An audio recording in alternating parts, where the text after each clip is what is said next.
Tribunal Regional Federal da 4ª Região restabeleceu a ordem de prisão preventiva do advogado Rodrigo Tacla Duran, que fez acusações contra o ex-juiz e senador Sérgio Moro. Tacla Duran teve a prisão decretada em 2016 no âmbito da Operação Lava Jato, mas as ações penais que tramitavam contra o advogado tinham sido suspensas em abril deste ano. O Ministério Público Federal recorreu à Justiça e teve o pedido atendido. O desembargador Marcelo Marucelli afirmou que a ordem de prisão não deveria ter sido revogada porque foi realizada antes da suspensão do trâmite das ações. Tacla Duran tem dupla cidadania, brasileira e espanhola, e vive na Espanha. Com a medida, se retornar ao Brasil, ele será preso. No mês passado, o advogado, a gente vai te lembrar, prestou depoimento à Justiça e acusou Sérgio Moro de extorsão e o ex-procurador e deputado federal, Deltan Dallagnol, de perseguição. Vamos ao debate agora. Eu começo com o Roberto Tardelli, porque ele agora já tem um microfone restabelecido.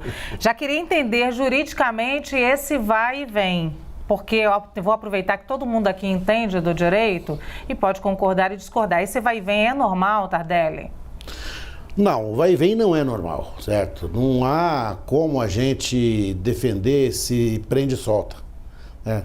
Na verdade, a prisão preventiva, ela é uma exceção que a lei processual penal estabelece. E ela só existe e é possível dentro das hipóteses taxativas que o Código de Processo Penal traduz. No despacho do desembargador, eu não entendi qual era o risco, a ordem jurídica, certo, causada pelo momento da revogação da medida. Ela pode ser revogada a qualquer tempo. Aliás, a prisão deve ser revogada a qualquer tempo. O que não pode ser decretado a qualquer tempo é a prisão. Vou colocar. Eu posso interromper a prisão a qualquer tempo. A liberdade é a qualquer tempo. A privação da liberdade, não. O que me ressalta aí, e que é o que está trazendo toda a polêmica vinda, é que esse desembargador talvez tivesse um impedimento que ele não observou. Afinal de contas, ele tem parentes próximos atuando no escritório, como sócios do escritório da hoje deputada, certo? E também do senador lá em Curitiba. Este fato coloca o escritório, o desembargador, numa linha ruim, que ele poderia muito bem não ter feito essa decisão. Ele tem que reconhecer o seu impedimento. Eu acredito que essa decisão, aliás, parece que, eu vou fazer uma piadinha aqui, nós ficamos corintianos 23 anos na fila de título e disseram que havia enterrado cabeça de um burro no Parque São Jorge. Parece que enterraram um burro lá na 13ª Vara de Curitiba, porque tudo que acontece lá parece vir de um jeito torto, de um jeito que não tem nenhuma forma nem figura de direito. O desembargador não poderia ter decidido. A decisão dele vai agora ao colégio, à turma julgadora. Essa turma julgadora, acredito eu, deverá desfazer essa decisão. E aí vai ser outro prende e solta. Melhor seria se ele tivesse pura e simplesmente dito o seguinte: olha, como meu filho é sócio de um dos diretos interessados dessa delação, eu vou me abster de decidir. Passo para outro. Tem um monte de desembargador lá, né? Por falta de desembargador não se vive. Ô Tardelli, essa cabeça de burro pode se chamar política, politização? Eu acho que é uma politização do judiciário perigosa, certo? Eu acho que a gente trabalha e começa a vulgarizar esse tipo de situação. Isso é muito ruim para a prestação jurisdicional e é péssimo para a credibilidade da justiça junto ao jurisdicionado. O jurisdicionado, que significa que somos nós, precisamos acreditar na justiça, precisamos acreditar na seriedade da decisão da justiça. Essa decisão se ressente dessa ausência, não da seriedade cômica ou dramática, mas da seriedade jurídica, da densidade jurídica. Ela não é jurídica. Ela é uma decisão tão somente. E como decisão tão somente, ela pode merecer todos os adjetivos que você puder dar a ela. ela está aberta a isso. O que ela não é uma decisão juridicamente sustentável, de forma alguma. Caio, quero te ouvir. Olha, só alguns pontos, né? Eu acho que grande parte do protagonismo dessa notícia se deve às graves acusações feitas pelo referido advogado ao atual senador Sérgio Moro e o atual deputado federal Deltan Dallagnol. Então, a gente tem que estabelecer já desde muito cedo que acusações, especialmente dessa gravidade, elas demandam provas cabais e definitivas. Então, eu acho que muito da espuma da notícia se dá, né, com base numa denúncia que não resta corroborada acima de qualquer suspeita. Aí, falando de suspeita e de suspeição e impedimento, eu vou aqui simplesmente endossar todas as palavras do Dr. Tardelli e gostaria que o rol, né, de situações em que os magistrados se declarassem suspeitos fosse muito maior. E também gostaria que os ministros do Supremo Tribunal Federal, todos eles, agissem, né, dentro desses parâmetros ora colocados pelo Dr. Tardelli. Porque a gente sabe de uma série de situações implicando decisões que, de certa forma, afetam parentes, afetam amigos, né? Ou, enfim, associados, né, por assim dizer, em escritórios de advocacia, de alguma forma relacionados, né, aos nossos ministros maiores da Justiça brasileira. Então, eu achei muito interessante o doutor ter pontuado esse fato. Ô, Caio, você trouxe aqui algumas, enfim, acusações, mas jogou no ar. A gente depois vou te pedir que você me traga algo concreto para a gente discutir, porque fica parecendo que a gente está jogando no ar algumas acusações e não está tentando esclarecer e discutir. Na verdade, o que eu sinto falta é das provas das acusações feitas pelo advogado. Onde estão as provas? É simplesmente o depoimento dele, o testemunho dele? Ele tem alguma prova documental disso? Ele tem alguma gravação, né? Isso certamente enriqueceria uma denúncia tão grave, né? Então essa é só, vamos dizer, a minha crítica. Muito bem, Caio. Agora eu gostei porque você me trouxe aqui um elemento concreto. Falta, segundo você acredita, falta aí por parte do Tacla Duran provas das acusações que ele faz. Tardelli, vou te deixar aí fazer o contraponto e já a gente chama a Samantha. Bem, ele, claro, eu não conheço, nenhum de nós aqui teve acesso direto aos autos, né? Mas parece que ele trouxe um comprovante, um depósito, né? O que é um documento bastante comprometedor, bastante esclarecedor. Não é apenas alguém dizendo tolices, é alguém dizendo coisas graves e trazendo consigo uma prova de um pagamento que é espúrio. Ora, só isso já ensejaria toda uma investigação. Não é absolutamente uma aleivosia o que ele está dizendo. Ele traz consigo um depósito. Esse depósito foi feito na conta de alguém. Esse alguém é ligado a pessoas do escritório de Sérgio Moro. Ora, se existe essa aí, nós não podemos ser ingênuos. Nós não podemos ser aqui as polianas do direito e achar que tudo tem que estar absolutamente demonstrado.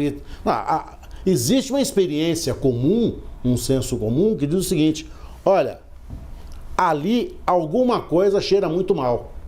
Cheira tão mal, que o depoimento dele se tornou um evento, um fato a ser evitado e não a ser prestigiado. Eu nunca vi, Zé Eduardo, que me corrija, alguém rejeitar a coleta de prova. Eu nunca vi isso na minha vida. Certo? Eu nunca vi. Alguém dizer, não, eu não quero te ouvir, por quê? Porque eu não sei se você vai provar cabalmente tudo que você vai dizer. Isso não existe. Processualmente, isso não existe, até porque a prova cabal vai ser dada no curso de uma instrução eventual penal que houver. Eles não sabem se vai haver ou não. O que não se pode ter é silenciar alguém que tem algo muito comprometedor na mão. Isso não pode acontecer. Se doer e vai doer em alguém, certo? Essa pessoa que depois se defenda. Nós não estamos defendendo, não estamos aqui assim advogando que a pessoa seja punida sumariamente, nada disso.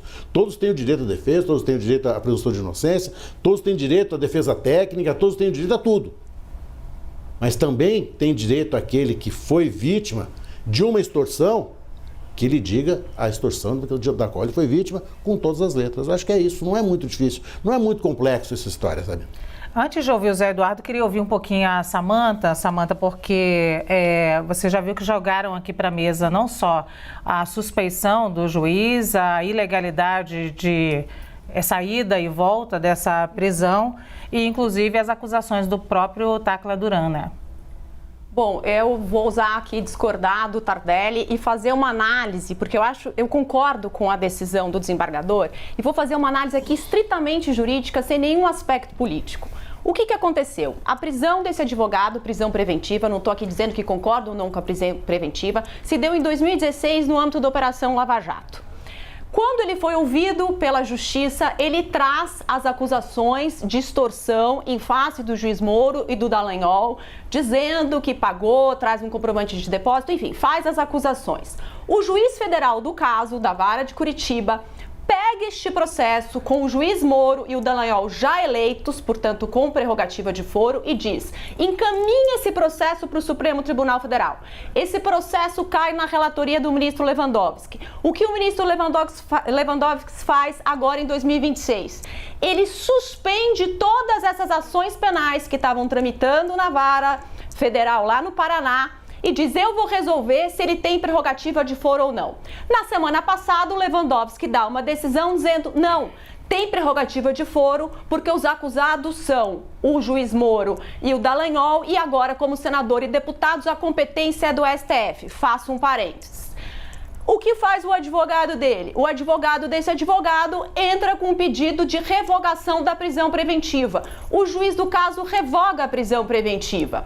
E aí o Ministério Público Federal pede o restabelecimento da prisão para o desembargador. O que o desembargador coloca na sua decisão? Uma decisão meramente de questão de forma, porque o direito é tanto conteúdo quanto forma. Ele diz o seguinte: este juiz não poderia revogar a prisão preventiva porque ele não é mais o juiz competente. O juiz competente é o Supremo Tribunal Federal. E o Supremo Tribunal Federal, quando suspendeu esse processo, não revogou a prisão. Então, diante do pedido do Ministério Público, a prisão está mantida. E por que eu falei de um parênteses na questão do Supremo Tribunal Federal? Porque o Supremo Tribunal Federal tinha um entendimento, vem mantendo esse entendimento, inclusive revogou a súmula 394, que diz exatamente o seguinte: a prerrogativa de foro de um parlamentar, ela ocorre desde que o ato a que ele está sendo acusado guarde relação com o mandato e com a função.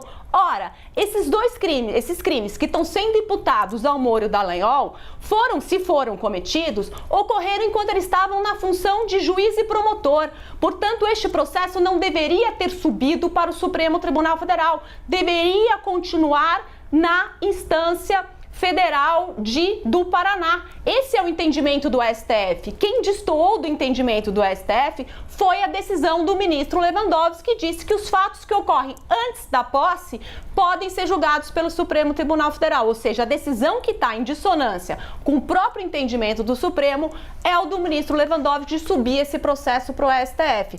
Né? A jurisprudência dominante é que isso deveria continuar na instância da Justiça Federal. Então, a decisão do desembargador, embora estejam aqui questionando elementos políticos que eu não vou entrar no mérito, vou fazer uma análise estritamente jurídica, ela é acertada porque o juiz não era mais o juiz do processo, ele não tinha competência para revogar a prisão preventiva. Olha, não sei você aí de casa, mas eu aqui, entre eles, estou extremamente confusa porque eles são excelentes de argumento e cada um argumenta de um lado. Então, agora, Cardoso, afinal de contas, de quem seria a competência e como seria, então, se ficasse na quarta vara de Curitiba, sendo agora Moro senador e Dallagnol deputado? A minha discordância da Samantha e minha concordância com o Tardelli. O Supremo já definiu que atos praticados antes da diplomação e da posse de um parlamentar não efetivamente devem estar sendo avaliados a partir desta situação objetiva que está posta. Então, eu acho que, no fundo, o que me chamou muita atenção, Samantha, na tua fala, é que o juiz, então, você tem mais detalhes do que eu, o desembargador, então, ele diz que o juiz não era competente, porque competente era o Supremo. Mas ele era competente? Se a competência era do Supremo, ele não podia ter tomado essa decisão. Isso também não ficou claro. Porque, veja, se o Supremo Tribunal Federal é o competente para apreciar essa matéria, manter-se ou não manter-se esta prisão seria competência do Supremo, não do desembargador. E como é que ele invoca a incompetência do outro e se declara competente ele? Isso traz um problema grave para a gente compreender isto, especialmente a partir das relações que podem qualificar o seu impedimento, Samantha. Ou seja, a situação pode ser mais grave ainda. Posso até ouvir a Samantha? Sim, eu gostaria de ouvir a Samantha. Porque se o Supremo é competente, como é que o desembargador enveredou pelo caminho para dizer que o outro era incompetente se ele também é? Então, Zé Eduardo, na decisão do desembargador, ele diz o seguinte: eu reestabeleço, né, o que o Supremo Tribunal Federal decidiu. Ou seja, o Supremo Tribunal Federal decidiu, manteve a decisão. Então, eu mantenho essa decisão em consonância com o entendimento do STF, cassando a decisão do juiz de primeira instância, que não teria competência. Olha, claro, a gente está aqui num conflito de competência. Nenhum dos dois poderia se manifestar, mas o juiz, muito menos. E o que o desembargador alega é que o advogado desse advogado, ele, sabendo que o juiz não era mais competente, ele impetra o habeas corpus justamente com vistas ao quê? A tumultuar o processo judicial, porque ele já tinha consciência de que isso era uma competência do STF. Ou seja, Samantha, o juiz incompetente tem a sua decisão revogada por outro juiz incompetente. Ou seja, isso é absurdo. Mas o sistema judiciário está assim. E, ministro, o Supremo Tribunal Federal já tinha o entendimento de que atos anteriores ao mandato não sobem para o Supremo Tribunal Federal. O senhor sabe disso. A decisão do Lewandowski. Vamos discutir a decisão do Lewandowski. Mas essa é o que gerou toda a polêmica, foi a decisão do Lewandowski, monocrática, ministro. Esquece a decisão do Lewandowski. Ela está mantida. A decisão do Supremo vale sobre o juiz de primeira instância, ok? Pode estar certo, pode estar errado. Não vamos discutir isso agora. Tá? Mas se a competência era do Supremo, era o Supremo que deveria ter revogado a decisão do juiz de primeira instância. Nunca o desembargador, porque também não era competente. Percebe? O que eu quero dizer é o seguinte, não vamos discutir. Estava rígida até o momento a decisão do Ricardo Lewandowski. Rígida. Tá? Vamos discutir se é válida, se não é válida depois. Mas estando rígida a decisão dele, não tem competência o juiz para apreciar a matéria e muito menos o outro para restaurar a decisão. Não, o caso era de uma reclamação constitucional, subir direto para o STF. Não. Esse juiz, com todas as vênias, o teu argumento é mortal para o desembargador. Mortal. Porque ele não tinha competência para tomar a decisão que tomou. O outro nem sabia que a competência era do Supremo. Mas ele tomou essa decisão depois de saber que o Supremo Tribunal Federal já tinha decidido. Ou seja, ele praticou abuso de poder, com todas as vênias, em tese, supostamente falando. Ou seja, ele não pode decidir mais nesse processo quando o Supremo já decidiu que não é dele. Ou seja, então, isso agrava ainda mais com a colocação que Tardelli fez da questão do impedimento dele. Ou seja, ele incompetente, impedido, vai e restabelece uma prisão que impede uma apuração que era necessária. Por muito menos, o próprio Delanhol e o Moro já tinham colocado nas grades pessoas que alguém falasse que tivesse feito alguma coisa, ainda mais quando apresentou o recibo. Ora, por favor, eu acho que, com todas as vênias, esse desembargador não andou bem nesta decisão. Quem caberia apreciar esta matéria é o Supremo Tribunal Federal, a menos que a decisão do Ricardo Lewandowski fosse revista até lá, é o Supremo competente. Se você me permitir uma coisa assim... Sim, por favor. Nós não podemos dizer quem é mais ou menos incompetente. A incompetência é uma só. É uma só. Certo? Todos são incompetentes. O que se esperaria desse desembargador é que, olha, eu sou incompetente, mas sou também impedido. Passo para outro decidir essa matéria. Não custava ele ter feito isso. Agora, dizer, e vamos fazer aqui um elogio ao advogado do Tacla Duran, certo? A gente joga o advogado pelo pedido de liberdade, certo? A nossa ética é a liberdade e não se fez uma falsificação documental, nada. Ele agiu dentro da oportunidade tática que ele teve. O que me ressalta é que o desembargador não deveria, certo? Ele colocou a mão e ele se envenenou. Nesse momento, ele se envenenou. Outro desembargador poderia ter decidido, o que não significa que também não tivesse errado, afinal de contas, certo? Não é porque é um colegiado que não se erra. Mas ficou muito estranha a história. Samantha, muito rapidamente, depois de tudo posto aqui, eu fiz uma pergunta sobre politização e você falou, não vou entrar na questão política, mas a incompetência declarada, se for, né, como vocês discutem aqui, me parece que todos chegaram a um consenso, sendo essa matéria extremamente delicada para o Brasil. A gente não pode dizer que isso daí fomenta mais ainda a politização, então, na vara de Curitiba? Sim, sem sombra de dúvidas fomenta, mas, ao meu ver, a decisão mais política em todo esse processo foi do ministro Lewandowski. Porque a gente tem uma jurisprudência do Supremo Tribunal Federal de que os casos que são processados antes do parlamentar tomar posse, eles continuam na Justiça de Primeira Instância, eles não sobem para o STF.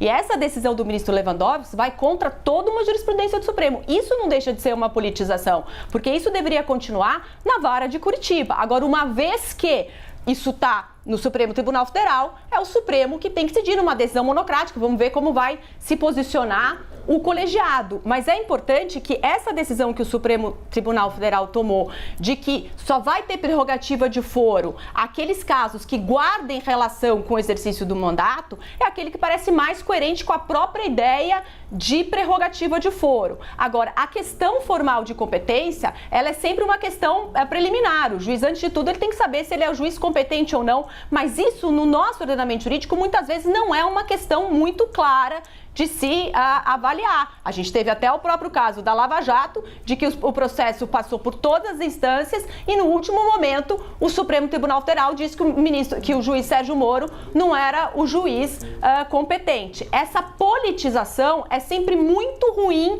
para o processo. O que mais está se levantando nesse caso é o fato do desembargador ter, ou o filho trabalhar no escritório ou não. Mas aí eu vou concordar com o Caio. A gente tem que começar a levantar todos os aspectos de suspeição.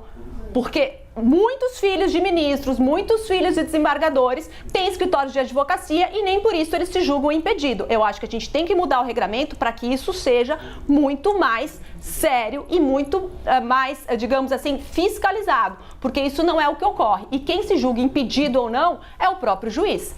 Isso é um critério dele.